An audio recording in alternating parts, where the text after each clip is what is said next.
And on the right-hand side, we have a gentleman playing Rug Delver. And Patrick, you did such a nice job yesterday with the names that I'm going to give you first crack at this one. Galan Falakfarsa? Falakfarsa. All right. Galan it is. That's pretty good, though. That's pretty good. I assume it's Falakfarsa. Falakfarsa? Okay. Yeah. And Joe Lossett. And Joe Lossett, who I have seen around as well, too. He's a West Coast player. I know he lives in California, but he travels a fair amount to tournaments and stuff. I do see him quite a bit. So I believe that both of these players are 5-0 as well. We'll get confirmation on that, but it is going to be Rug Delver versus Countertop with a little bit of miracle action going on over there. Yeah, we got 3 copies of Terminus and 2 copies of Entreat the Angels. And yeah, those are the big miracle spells. No temporal masteries to be found. He also has 1 copy of Portent in the deck to complement his. Ooh. Yeah, get a little fancy.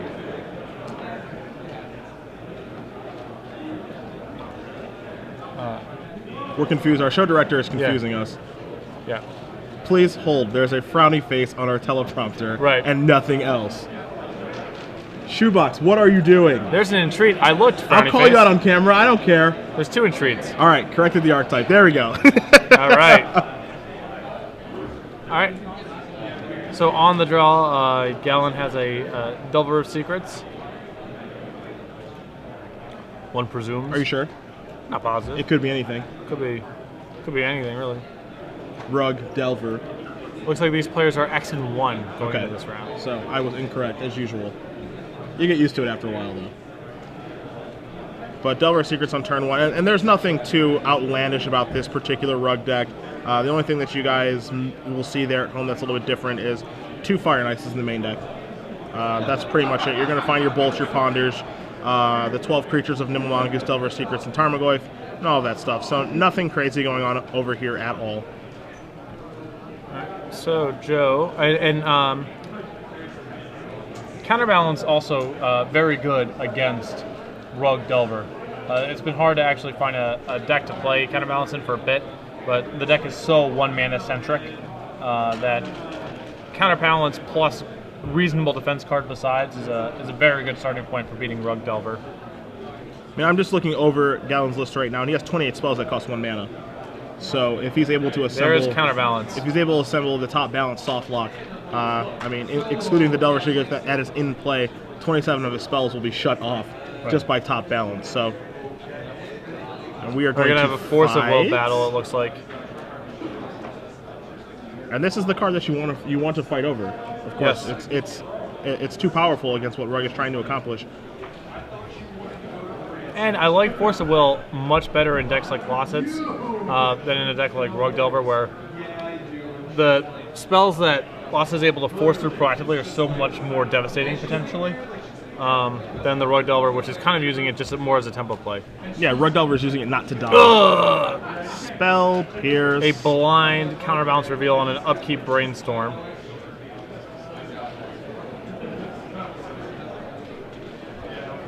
So he's going to draw for his turn. He's going to reveal Daze.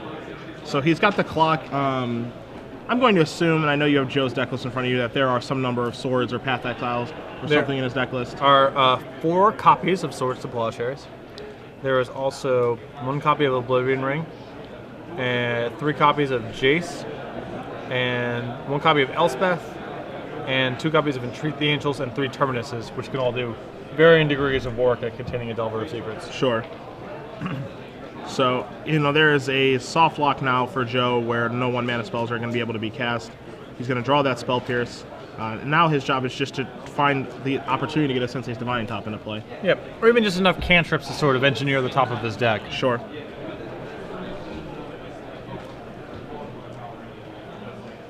And that is going to... Portent.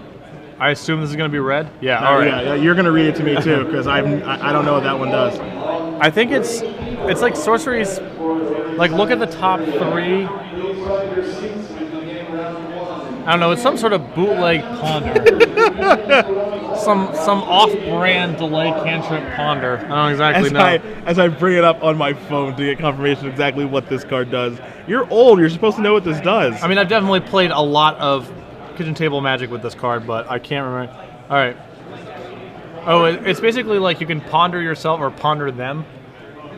And you draw a card at the beginning of the next turn's upkeep. Right. I love the slow draw. The slow trips, yeah. You, sir, cannot have that card right away. This card is too good for that. Right. It's like a cantrip, except it's harder to remember that you're supposed to draw a card. I also like the fact that you can portent them. Oh, yeah. And set them up. Yeah. I thought that it might have done it to them. I wasn't 100% sure, but I also didn't want to... I've been playing with a lot of Predict in Legacy also, so I didn't know if I was going to get confused with Predict. Sure. I know it was either Ponder both players, or there's some sort of weird guessing game type card also. Yeah, I can't remember the name of the guessing game type card, but I know which one you're talking about. I can see the artwork in my head. There's some like name a card type design. Yeah. But I mean, for Joe right now, the only thing that matters for him, of course he'd like to contain his spells and that sort of thing, but the problem right now is just the Insectile Aberration speeding him down. It's got him down. It looks to be 8 life, so he just needs to find a Swords or Miracle and Entreat the Angels or something to get this taken care of. All right, there's another Delver, so we should be triggering Counterbalance, I assume. Unless, oh, well, he doesn't have to trigger Counterbalance because he knows the top cards of his deck are important, so he doesn't want to give that information away if he doesn't have to. Brainstorm. Okay. There's a good chance that the Counterbalance trigger is still on the stack. Yes. One would assume.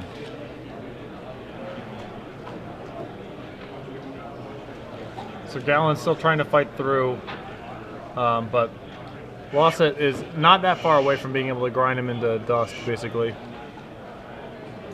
Was that 3 lands he just brainstormed into? I didn't get a very good look at him.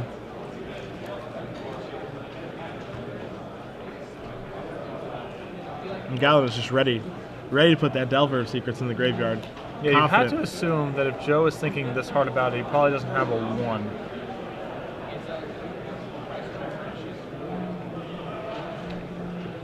You would have to guess.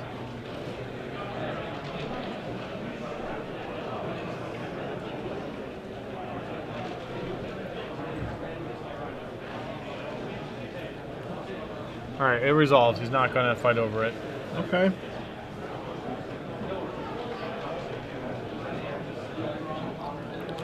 And that is why, because we have a that's why. Terminus on the top. And that makes perfect sense.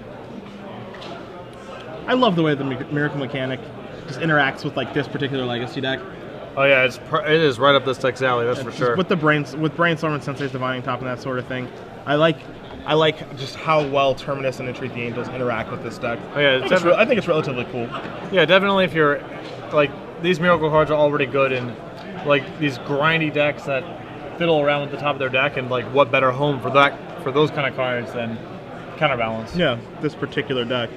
As we see, they're both going to go onto the bottom now. And that's a big swing for Joe right there. He was, under the gun. Now he's got, time to get his shop set up. Not under any pressure, and he's still got Counterbalance in play. And he's a reasonably healthy life total. Obviously, he would still like to find a top very soon here. Yes. He would like a top to basically lock this game away.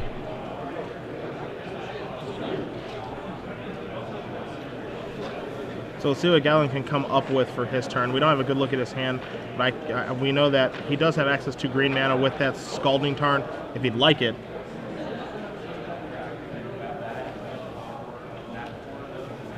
Okay. Joe wants to shuffle here.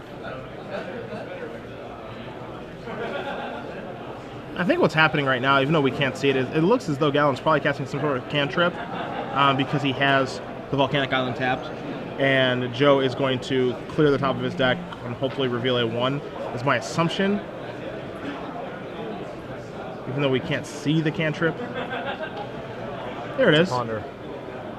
Nope. I had a feeling. I remember Joe also is still aware of a daze in Galan's hand, so that's warping some of his play as well. Sure. So Galan now knows that the coast is clear for him to resolve whatever he wants this turn. Yep, he can put something through, and we see a Nimble Mongoose sliding around through his hand, so he can get a threat on the table that also can't be swordsed or anything like that. So Nimble Mongoose is going to be rather good here. Oh, yeah. If he's able to get it into play. No doubt.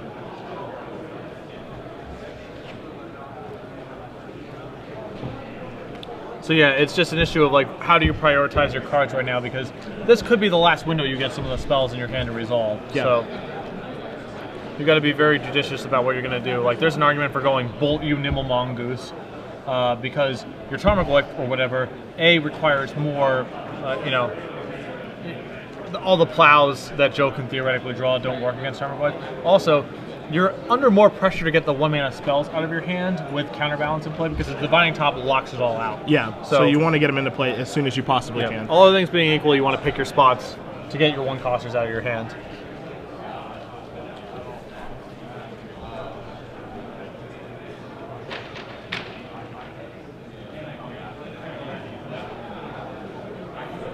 Let's see what we do here. I gotta imagine I like it's Nimble gonna start- Mongoose. I like Nimble Mongoose Bolt too. You. That's what I like too. I don't like Tarmogoyf this turn. It is going to be Tarmogoyf. Okay, it's risky. I mean, the upside's a little bit higher, but it is a risk.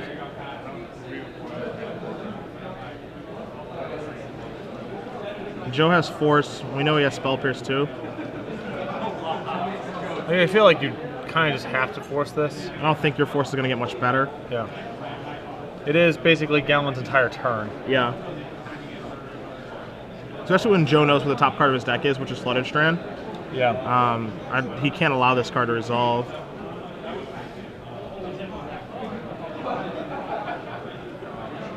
Okay, it looks like it's happening. Okay.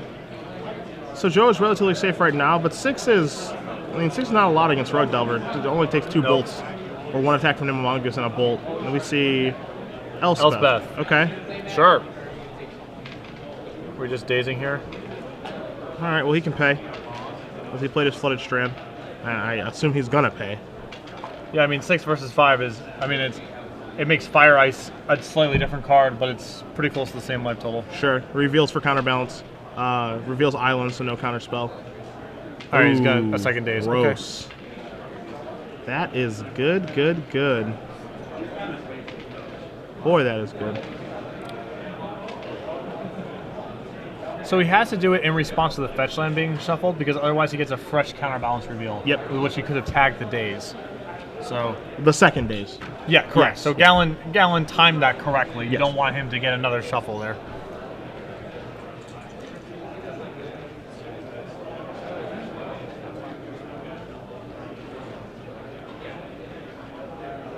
So now Joe is doing pretty well, but he needs the top of his deck to this needs to be fairly... one. Or it could be an Entreat. An Entreat would also be awesome here. Yeah, it needs to be fairly polite at the top of his deck. Reveal for balance. Hooray! Hey-o! It's a skill game. It's really easy to play with counter BZ. You want? And now he's got the bolt in his hands. Like, you want to try again? Yeah. You want some more? Yeah, come on. Let me know. Let me know. I can do this all day. Let me show you how tough Magic is. Play a spell. Whatever. Oh, he's scared. He doesn't want to play a spell. A little gun shy. I think you got to fire off your bolt though, because like. You can't wait forever. Also, you're just giving him more chances to draw like Brainstorm, which he's just gonna sit on. Sure. To try to fight your next spell with counterbalance. Sure. It doesn't get better. It doesn't get better. As a man who's been logged under counterbalance numerous times in my life, I can assure you, it only gets worse. All right. What do you say? Hey, you. What do you say? So yeah, this was the card that changes the fetch land. Bang! Take Take that. What is that it's tough. That's what I like about Magic, is that it's so hard. Does he have a second bolt to finish the job here? Does he have another bolt? He has the first bolt. Yeah, but he needs another one right now. All right, so he's on 2. Yeah, he's on 2 right now. You want to try again? Nope. Yeah. He does have Snapcaster in his hand too, so Snapcaster for like Spell Pierce or something is like okay. I want to portend this dude. That's what I want to do. Yeah, well, he does have the fetch land. We gotta do something. We gotta do something to get that fetch land clear. Nimble Goose. Oh well. Boy. We're gonna counter that for free, I'm sure. Do we have a Brainstorm? Maybe he has a Brainstorm. Okay. In the graveyard. Yeah. Okay. Yeah. That seems like the best way to start. Snappy! you want a Snapcaster Portent. I love it. So I want to just go to the nugget with that thing. Yep. Just go to the dome. Target you, thanks. Yeah.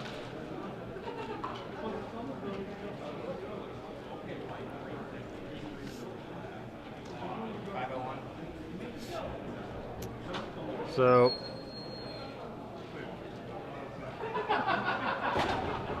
we're going to set up some stuff with Brainstorm, ideally. bang. Yep, there's that. Not a problem. Galan is without any cards in his hand.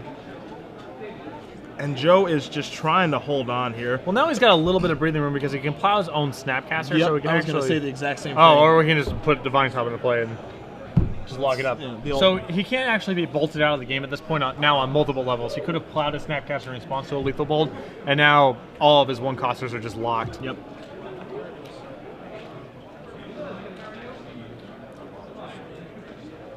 Draw a card. It's going to be very difficult for Galan to be able to win this game now. He had some small windows open, but Counterbalance was rather cooperative for Mr. Lossett.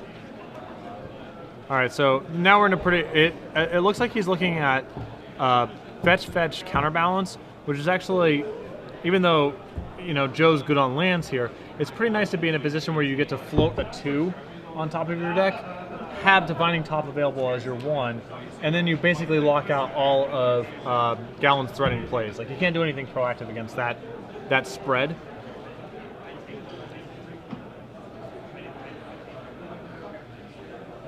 In for 2, and now it's just going to be the slow whittle down. Yeah, we're going to be here for a little bit longer probably. And now we have a Misty Rain. We have a Misty Rain Forest in case we need to clear top.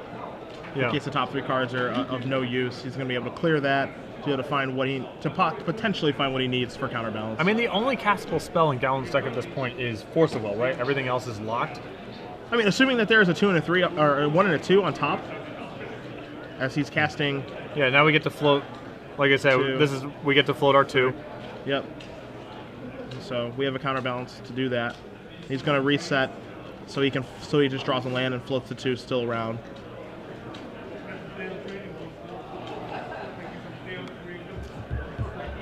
Galan looks like. What's the last card? I mean, it's got to be Lightning Bolt for it to be relevant, I would think. What's this here? Vendilion Click. Vendilion Click. And as you said, even if he missed with Counterbalance both times, it wouldn't have mattered. And now Lossett is topping at the end of the turn, basically to make sure that he never wants to draw the Counterbalance. Correct. He wants to leave that on top the whole time. So between that and the Divining Top he can put on top of his deck anytime, he can lock out all of Galan's action here. And now Galan's on a 3-turn clock as well. Yeah. Vendilion Click upped the clock substantially. You got to see a Daze in Galan's hand, which obviously totally fine. You can keep that one. It's on the house.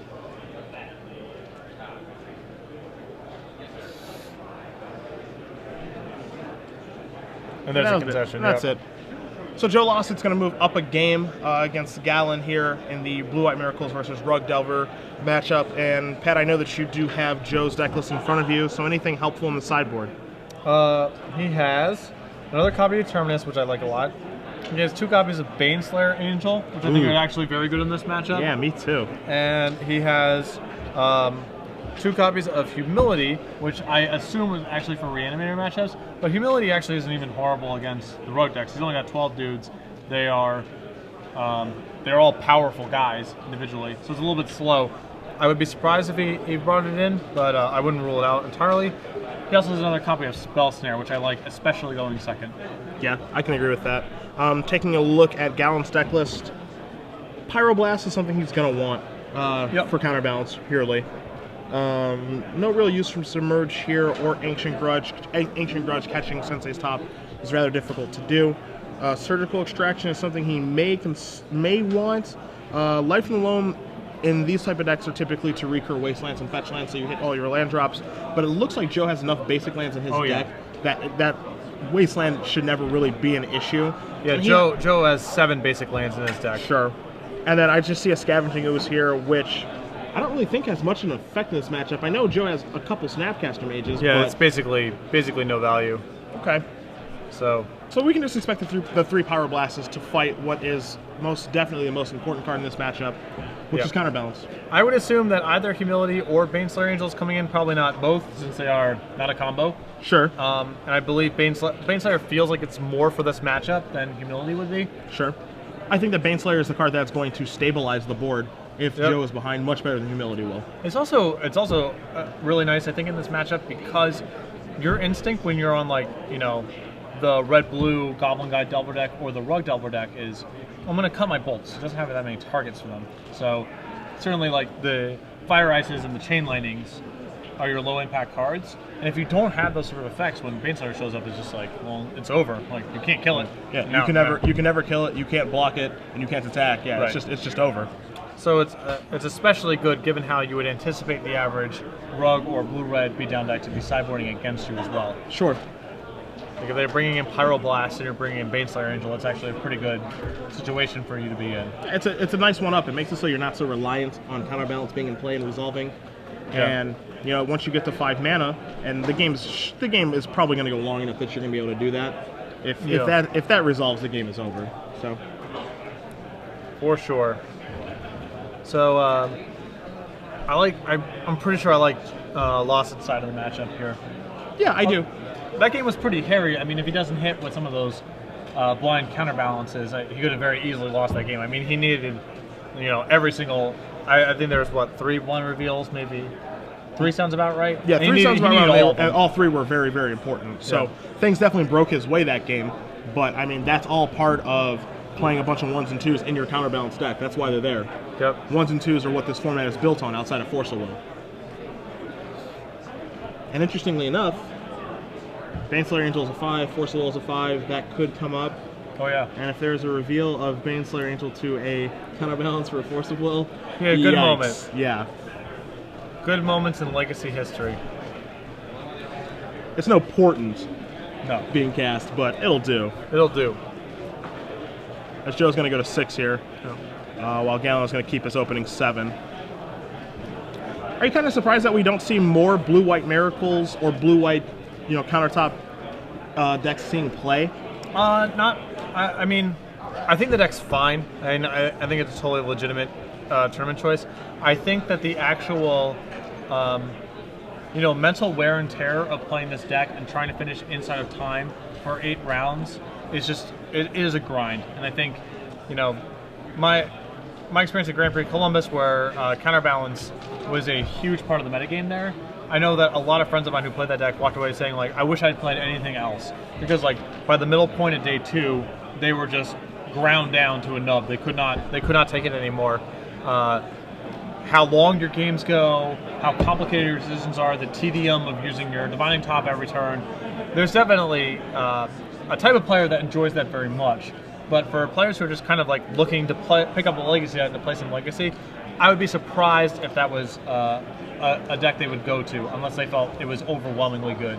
Sure, and I mean, we see Joe going to 5 here, which is rather unfortunate for his deck, but Sensei's Top is a card that can undo mulligans relatively well. I would agree with you. I know that, you know, a couple years ago, Countertop was a huge player in the metagame, but yeah, it is a difficult deck to play for, I mean, a Grand Prix is 16 rounds. Yeah. And this is only 8, and it's still going to be difficult. Flooded Strand from Joe.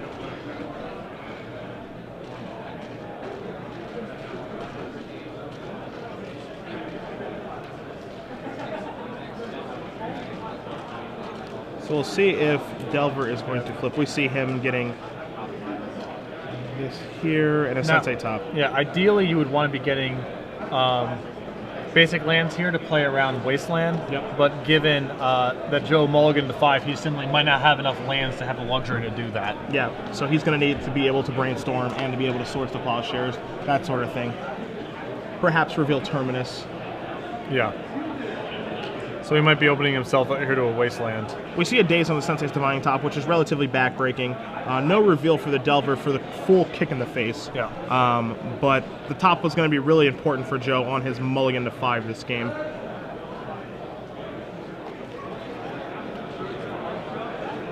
It's a Glacial Fortress. Joe has 2 copies in his deck.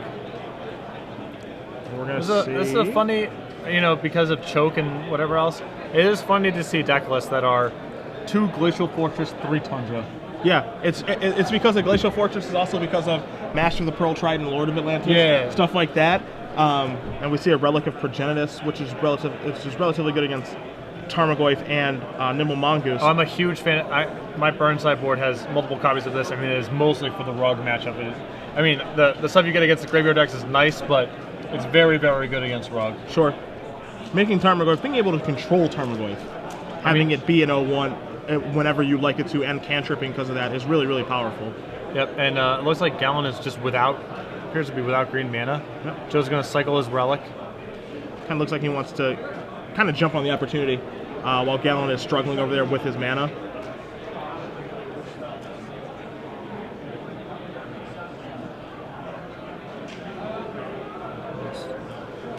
Going to Miracle and Treat the Angels, and a 4/4 is not bad at all.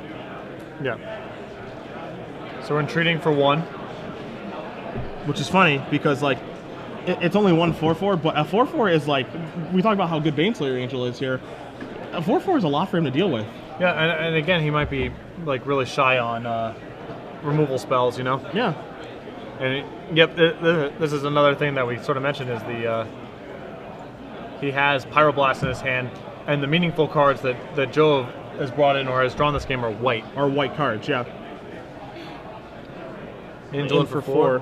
And 4 toughness is really the range where the Rug deck is just really struggles to kill creatures at that range. Yeah, and presuming that they did what we think they're going to, presuming that Galan did what we think he's going to do, which is boarding out his bolts because they're his lowest impact card, he could just be drawing close to dead to just a 4/4 Angel token. Right, he might just, he might be dead in 4 turns. Yeah.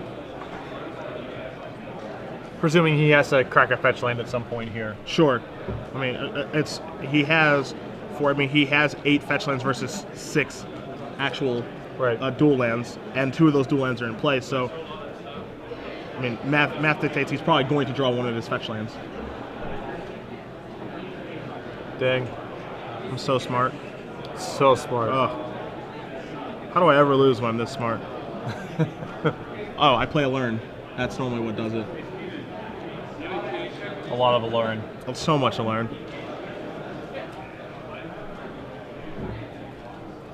That Relic in Joe's sideboard is a singleton. How many entreats does he play? 2. 2? Sure.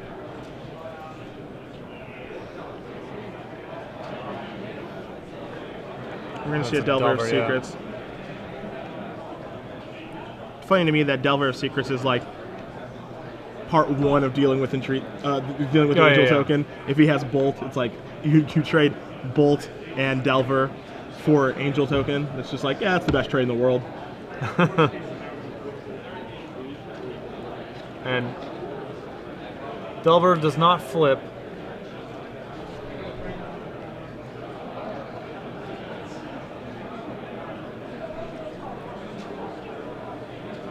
We see him just getting in there for 1. Yep, I assume this is going to be acceptable to Joe. Yeah. And Tarmogoyf trying to speed things up a little bit as we see him crack. I foresee a hardcast Force of Will probably coming here. I think that's the only real reason that he would crack that quickly. Yep. I think the last card in Joe's hand is Terminus. Okay. The card that he does not want to cast. Yeah. It's insurance against things breaking bad. All right, there's the for him here, but. So if you're Joe and you draw a land here, are you just attacking and casting Terminus, or are you willing to ride this race for a little bit? I think I'm going to try to win the race, right? Yeah, it looks good for him. It's 2 turns against. It's probably much greater than 2 for Galan to be able to kill him. Well, 3 turns. Well, yeah. Go now. It's now we're at 2 turns. For okay, sure. Gotcha. That's what I meant. And Joe is not looking to race. He's going to slow it down. Yeah, not looking to race. Interesting to me that he slowed down there. Well, the Tarmogoyf also can't attack right now. Tarmogoyf's only a 3/4, if I'm looking at things correctly. Because it's just instant land. Sorcery. What's the sorcery? Entreat the Angels. Okay, yeah. So it's a, And Relic removes itself from the game. So yeah, I mean, there is no artifact. This is a pretty reasonable spot, right? Like, he can sit back on D, and he can force Galan to, like, you know, spend some cards trying to plow through the Angel, and then he has Terminus as backup in case things go bad. Okay. I mean, if things were just to go the way that... If Joe were just to attack last turn and we go... All right, he's going to pull lightning bolt, sure. 8 to 10... Oh, he has actual factual counterspell. And he has actual factual spell snare. Yeah. So we're still just trading off here. Sure. And Joe's going to fall to 13. That's a singleton counterspell. So now we have to be able to deal with our friend, Mr. Insectile Aberration. Yeah. I mean, lands are good for us and spells are good for us, so... Yeah, I think most draws in the deck are relatively good. And if he's tapping out this turn to cast, say, another Tarmogoyf... Yeah, then your Terminus is just awesome. Yeah. Uncle Baneslayer is probably the best draw. Oh yeah, Baneslayer is definitely the most powerful combined with awesome draw. Yeah. Just for fun factor Come alone. on, Baneslayer! Alright, I guess we're just casting Terminus, no days. Days? Probably Papa days? not. No, sir. I think Alright, and now Joe is empty-handed, but he's got a ton of huge draws. Yeah, live as can be. We don't know how much gas Galan has left in the tank here. He's gone through a lot of his creatures. He only has 12 total, so... This is a Delver. Yeah. So he's still Come got on, a shot. Baneslayer. Baneslayer. Swords. I think you want to play the island there. You're not really bluffing anything, and if you have Entreat, you'd rather... Oh, was that an island he drew? Yeah. Okay, I thought it was a Swords to Plowshares. No. We saw two very different cards. I guess they both could potentially be white bordered, so... Yeah, Joe does like his revised lands. What was that draw step? Counterbalance. Okay. Okay. Yeah. Especially now that he knows that Galan has Days in his hand, he should certainly be playing that island. Like, you're not bluffing anything, right? Interesting time to Spell Pierce. We know his other again, card. I would rather be saving that for an Entreat, I think. We know his other card is Days, too? Yeah, Like, that was revealed to the Delver on the previous turn. I wouldn't cast that Spell Pierce. Doesn't accomplish anything. Yeah. So Joe's gonna fall to 7. Baneslayer. You want it so bad. Baneslayer. The crowd is calling for it. A crowd of one. You definitely want to play the Flooded Strand. Absolutely. Although you don't really want to break it because it means you go from dead in 3 turns to dead in 2 turns. But with Counterbalance in play, it just gives you a redraw. Come on. All right, I'm on board. Come on, Baneslayer. Come on. Flooded Strand. We got to play that island now, I think. There's no cost. Yeah, I think you have to play it now. Yep, there you go. 1. Baneslayer, we're still good. Oh, Baneslayer, I need you now more than ever. We need you. Reveal. Yeah, Wow. that's good. Yeah, that's good. That's good. That's Still good. very good. We'll take it. No problems there. Do you have to cast it now? What harm does it do? I guess sure. I mean, just casting the Upkeep was something I was considering. I don't think it matters.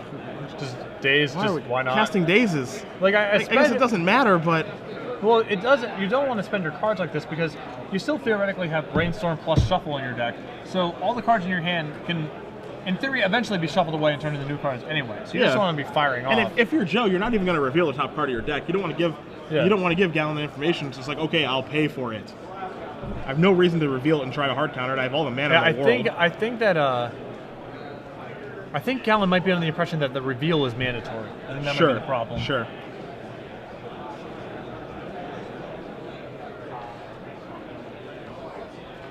So while we get this resolved, okay, he's just gonna try to bolt him to death, and there's a Caracas on top, so that's game. Okay. Sure.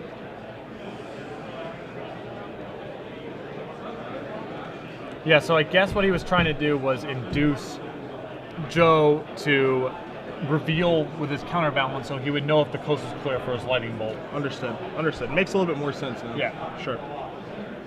So on to game 3, Joe definitely significantly harmed, obviously, by his 5-card mulligan. Sure. I mean, you can just see like how favorable this matchup seems for Joe. Yes. I mean, given that he mulliganed to 5 cards, was getting beaten down pretty handily, and his draws were incredibly live to win that game. Yeah. When we had gotten into that position, it just shows that this matchup is probably fairly good for him. Yeah. And, you know, Joe has a pretty healthy swath of creature removal effects, and Galan only has 12 creatures. Obviously, that number isn't entirely fair because he has a bunch of cantrips to find them and whatever else, but it's relatively creature-like. Something that I would like in the sideboard if I was in Joe's position for this matchup would be a single copy of Moat. I actually think that could do, because then at that point you're basically, the only card that matters is Delver of Secrets. Right, and you're going to win in the air anyway with Entreat or Baneslayer Angel, so it doesn't affect anything that you're doing. Sure. That seems completely reasonable to me. Like I would much rather have a Moat in my deck than an Elspeth, for example, in this matchup. Like as far as a 4-mana spell goes. Sure. No, that makes sense to me.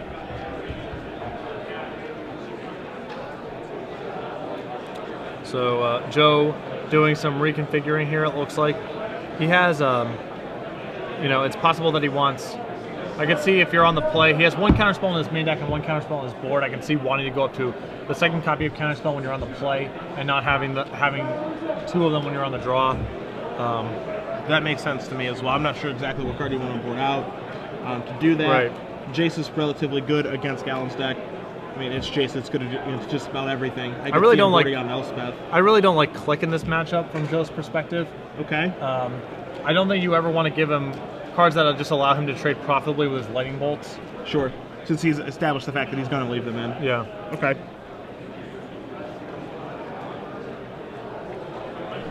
All right. Looks like both players are keeping. All right. We'll start with the Misty. He's going to crack that. Probably going to see a Sensei's top here. Yeah, I would assume. Or a Portend. Just nug him. Yep. Straight to the dome. Target you. I've got a feeling. I want to see what's up. Yeah, I got a feeling over there.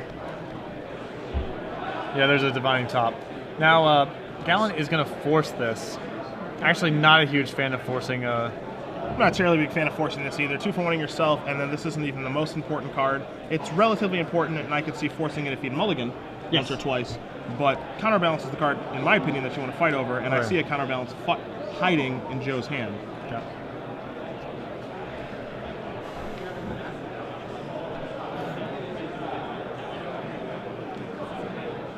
Like, because Divining Top isn't particularly good unless he has Counterbalance. Counterbalance can be good even if you don't have Divining Top. Yes. So it seems like you'd much rather fight over a Counterbalance than a Divining Top. We can see in Galan's hand that he does have a Red Blast or Pyroblast, whichever one he has in his deck. That's why I wonder if Joe is just hesitant to cast his Counterbalance here because he knows that Daze and Snare and Pyroblast, all cards he's seeing tag it right now. Yes. You give me a state of just, I'm going to make you have it. Yep.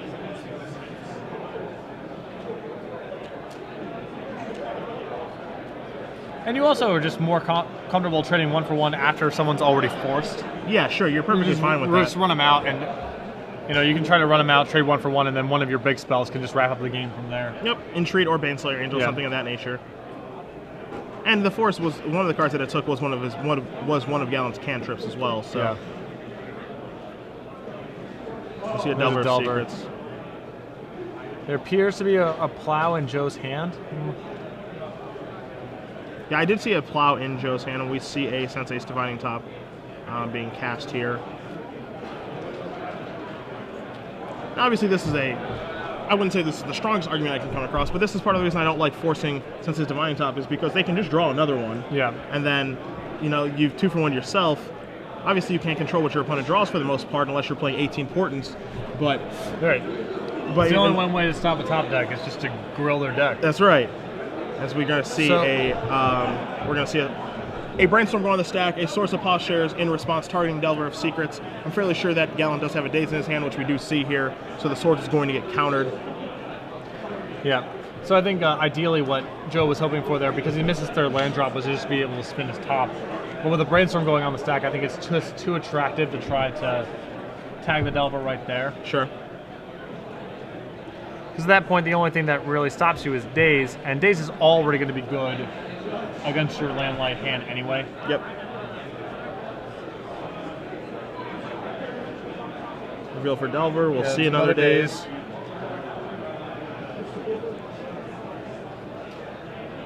I'm surprised of all the instances you could possibly have that would be the one that you would want to show someone.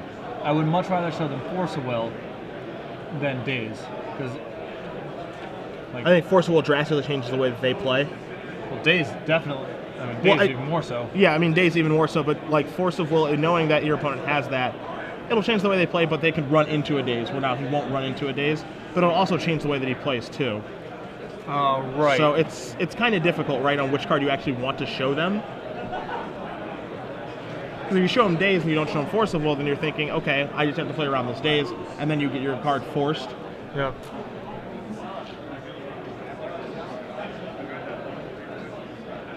I don't know, with Joe's so landlight though. Yeah, I mean, he's not in great shape right now, especially if this Delver of Secrets flips into Insectile Aberration's turn. He's under the gun like crazy. Like imagine that Joe has Terminus in his spin right there of Divining Top. Sure. You might be fine. It's like, well, I have to get through this Force of Will anyway, and you know, I'm not going to get a better spot to cast my Terminus than this. Now, knowing that Daze is there, now he's just going to wait. Sure. And you might just end up getting jammed up with the Daze. No reveal, but we're going to stop here. Interesting. Like Joe's operations in the previous turn and this turn right now are definitely being influenced by the fact that he knows that Daze is in his opponent's hand. Sure.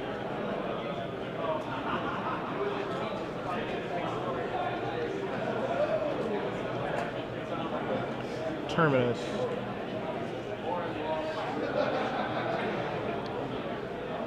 Like if you show Force of Will, there's a very good chance that Joe does that play on his own turn instead, and you get to Daze it and keep your Force of Will. Sure, understood. In for 4.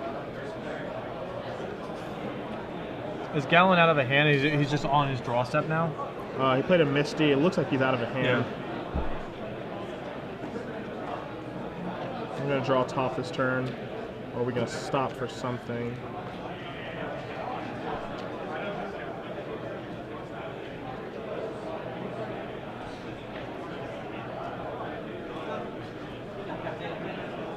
They might have, it looks like he might have a life total discrepancy. Yeah. What it sounds like to me.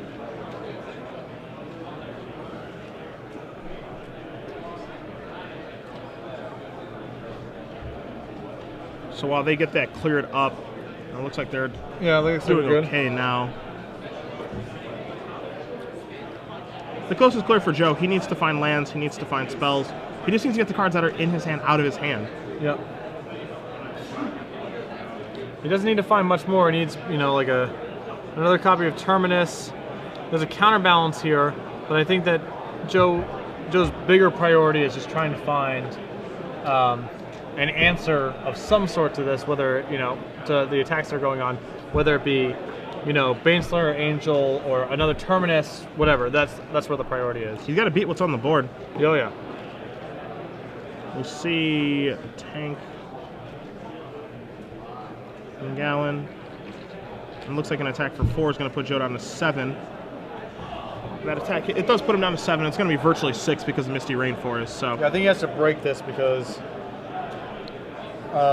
the counterbalance and the counterspell that he has on top of his deck just don't mean anything. Yep.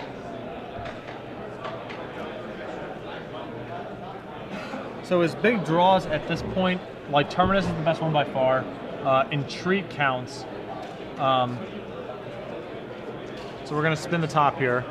There's a Jace. 3. That's an Entreat. What's the white card? Entreat? Okay. So 1/4/4 is definitely not bad. Yep. And we know that Galan doesn't have a bolt in his hand because he failed to flip his Delver on the previous turn. Sure. Going to reveal this. I mean, you're going to assume that he does not have... You have to assume that card's not an instant. I know it's not a spell, so... Yeah. Unless he's just trying to get a little too techy by not. I don't know. I would flipping probably Delver. just want to attack my opponent to 4. Yeah, I know. I think we can safely assume it's a land, right? He would have cast a creature. He would have revealed the spell. Yeah. So it's almost certainly a land. All right, that's it's a game-winning draw. Unless Joe has Force Will in his hand, that's a game-winning draw. Yeah. Block 1. It's game. It's a rough draw for Joe right there. He was not. He was It looked like he was on the cusp of stabilizing that game. Yes. He was right there. Yep. But Galan is going to take the win 2-1 with his Roid Delver deck over Joe Lossett. It's going to bring him, I think, both players were X and 1, so it's going to bring Galan up to what's round 6, so 5-1. With 2 rounds left to play today in the Star City Games Legacy Open.